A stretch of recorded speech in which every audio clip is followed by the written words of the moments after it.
اگر ہمارا بھی ایمان اسی طرح مضبوط ہو جائے، نبی کے سنتوں پر اس طرح یقین کے ساتھ عمل کیا جائے، قسم خدا کی ہمیں دوا کی ضرورت نہیں ہے۔ کسی شاعر نے کیا خوب کہا ہے، مصیبت میں ناکام آتی ہے تدبیریں نہ شمشیریں، مگر ایمان کامل ہو تو کٹ جاتی ہے زنجیریں۔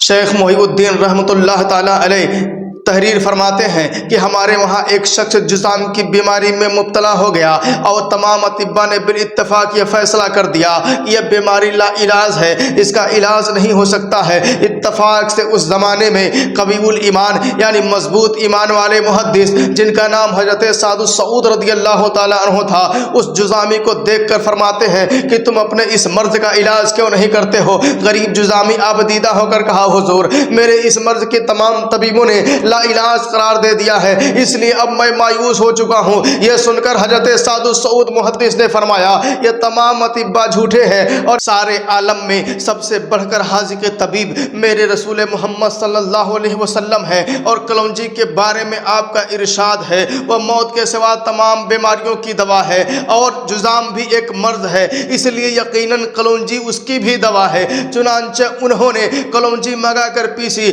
اور اس کو شہد میں ملا کر کے جذامی کے پورے بدن پر مل دیا اور کچھ تھوڑی مقدار میں اس کو چٹا دی۔ پھر تھوڑی دیر کے بعد اسے غسل کرایا تو اس کی پرانی کھال جو تھی وہ اتر گئی اور فوراً نئی کھال آ گئی، اور اس کے سر کے گرے ہوئے بال اپنی جگہ دوبارہ واپس آ گئے اور بالکل شفا یاب ہو کر پہلے کی طرح تندرست اور توانا ہو گیا۔ اس واقعے کو ایک کامل الایمان عالم باعمل کی کرامت کے سوا اور کیا کہا جا سکتا ہے، مگر کرامت کے ظہور کے لیے یہ شرط ہے کہ فرمان رسول پر سعد سعود جیسا یقین محکم اور کامل ایمان ہو۔ اگر ہمارا بھی ایمان اسی طرح مضبوط ہو جائے، نبی کے سنتوں پر اس طرح یقین کے ساتھ عمل کیا جائے، قسم خدا کی ہمیں دوا کی ضرورت نہیں ہے۔ کسی شاعر نے کیا خوب کہا ہے، مصیبت میں ناکام آتی ہے تدبیریں نہ شمشیریں، مگر ایمان کامل ہو تو کٹ جاتی ہے زنجیریں۔